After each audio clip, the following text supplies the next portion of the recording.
Махаббат ФМ'да төп герой. Кім аның исеме? Ильяс Милесов. Бұл ничек сиңа бу роль эләкте? Бу роль менә шул пародиялар белән мавыгып киткән вакыт Илгиз Зәйнев менә моны кулланырга кирәк диде.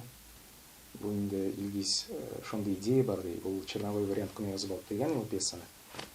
Мен аны карап чыктым, әйтәм, әйдә эшлибез, бик кызыклы бит. Кызыклы килеп чыгарга мөмкин. Һәм инде аңа Илгиз күп кенә мәгънә салды. Ул пьеса ихласлык турында. Чөнки Ильяс Милесов персонажы ул шундый персонаж, ул бидлекләр астында име яшеренә. Төрле вакыйгалардан безнең күренекле шәхесләребезгә, күренекле артистларыбызга пародия ясап, төрле вакыйгалардан, тормыш ситуацияларыннан чыгу юлын таба. Шуны кулланып, инде мәхәббәткә килеп җиткәч, анда инде менә эшләр мөшкил теге. Мәхәббәттә ихлас булырга кирәк, битлек астына качып йөреп булмый. Һәм инде гомумән теге үзеңнән ниндидер имидж теге, хәзер бит инде кеше гомумән аңлап булмый, менә чынлыгын, минлеген, ихласлыгын күреп булмый. Ниндидер битлек куллана кеше барыбер. Үзе менә кеше арасында тота, кайдыр барса, ниндидер тагы маска. Ну, гомергә шулай булгандыр, ләкин минлегеңне югалтмаска кирәк. Син үзең, синең теге, син чын, син табигый үзеңчәлегең, йөзең каясың. Ул бик зур проблема. Үзеңне югалту. Ничек радио-диджей ролендә? Радио-диджей бу инде алымнарның берсе. Чөнки пьеса башланып китә. Ильяс Милесов радиостудияда утыра, һәм инде кунакка Салават Фәтхетдинов килергә тиеш. Шунда Ильяс Милесовның яратып йөргән теге мәхәббәтен аңлата алмаган тавыш режиссеры Чулпан бар. Ул инде әйтә, менә Салават абый килмәде ди. Шуңа күрә нәрсәдә булса сөйлә ди. Ильяс Милесов инде чыгу ягын таба. Ул инде Салават Фәтхетдинов булып үзе сөйләшә башлый. Чөнки бит радио үзенчәлекле бик кызыклы тавышын ишетәсең, кешене үзең күрмисең. Нинди халәттә ул, нинди кыяфәттә, кем белән утыра, нишли. Һәм инде шул тапшыруга килмәгән һәрбер кунак исеменнән үзе сөйләшә башлый. Радиоэфирда. Радиоэфирны син чынлап алып барган бар имсың?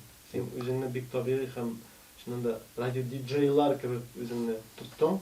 Рәхмәт, бик зур, ләкин шул барган. Шунда. Һәм уенда да булмаган. Уенда да булганым юк.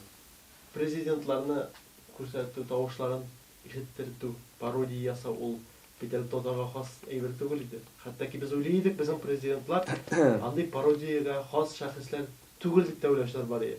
Гадәттә Мәскәү яки анда шундый ил күләмендәге кешеләрне ясыйлар иде.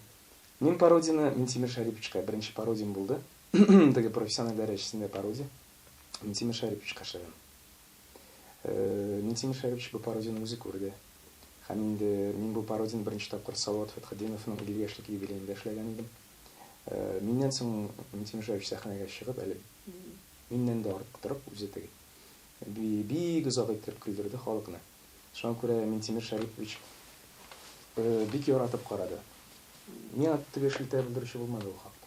Фикерен әйттеңме? Мин бер генә җөмләсен исемдә калдырдым. Минтимер Шариповичның бу имилдән әллә ниләр ишетерсең әле дигән сүзен. Бүтәнен Мәхәббәт ФМнан соң. Мәхәббәт ФМнан соң. Менә Мәхәббәт ФМга килгәндә, минемчә, иң түгел спектакль турында фикер әйтүче Минтимер Шарипович булды. Кыска гына һәм аңлаешлы. Яшьләрчә, ләкин акыллы. Анда бик күп уйланырлык әйберләр бар. Минтимер Шарипович. Менә шул уйланатырган әйберләрдән татар кинолары турында да сүз булганда да, Гаишника каламыны инде татар киносы битте, көләләр анда. Бу инде үзенә күрә сатира бер анса. Гаишник бу инде бу үзе бер проблема. Безнең теге кинобыз юк. Яшо. Шунда да проблема. Актерлар борчым. Менә сезне мәсәлән, сез уйнап караган кешеләр кинода безнең халыкның киносы булырга тиеш. Кайсы нинди спектакльләрдә актив уйныйсың? Мулла. Мәхәббәт ФМ. Иксе. Иә. Тагы үлеп яратты. Аннан соң. Хәзер инде һәрбер спектакльдә теге ролем, кайдыр ролем, кайдыр мас. Көндә теге чыгыш ясый бит. Муллада кем булып әйттеңез? Мулла Асфандияр. Әйе. Туфанабы пьеса бойынша. Мулла Мулла спектакль. Дөрсел кеткән спектакль булды. Иә, стрессларда кешерге туры килде. Мулла белән. Бүгенге җәмгыятьтәге Мин дөресен генә хәлгә әйткәндә, бәйле мо. Хәзер бит муллалар да нәкъ бәлки спектакльдә кебек бу тема һәр бик актуаль. әйе. Бу тема бик актуаль. Шуңа күрә безнең театрда читтә калмады ул темадан. Аннан соң бу Туфан абыйга бер дуга булып барды инде бу спектакль. Менә Фәрит абый. Аны бит инде 1-2 театр куйды бездә Татарстанда. Мәҗит Гафури театрында куйды Башкортстанда. Фәрит абый алынды бу пьесага һәм инде менә шул Асфандияр мулла ролен тәкъдим итте. Дөресен генә әйтәм, бүгенге көнгә кадәр мин ничектер күп кенә җаваплар таба алмыйм. Менә нинди булырга тиеш ул мулла? Гыйлемле булырга тиеш.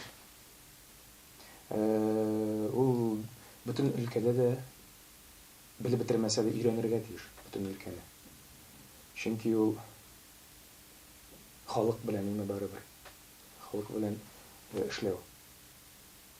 Мулла психологияны да белергә тиеш, философияны да, география, тарихны белергә тиеш дип. Аннары политик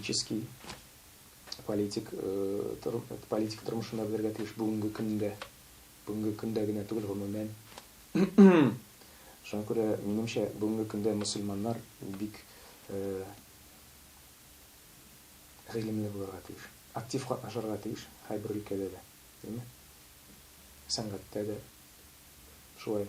Менә синең роль нинди иде ул? Аңа нишләп кайберәүләр әйтте? Мулланы күп кеше төрлечә күрәсе килде. Юаш дип.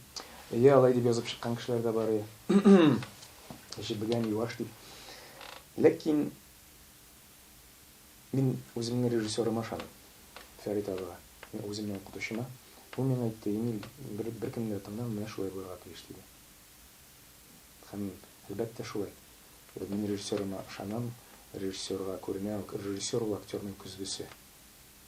Һәм инде бу бит бу постановкада Фәрит абыйның үз фикере бар, үз карашы бар. Әлеге әсәргә. Шуңа күрә тәнкыйтьләр алар күп була инде. Кеше сүзе дә күп була. Ләкин монсыз бер кая барып булмый. Бу безнең эшебезнең бер өлеше.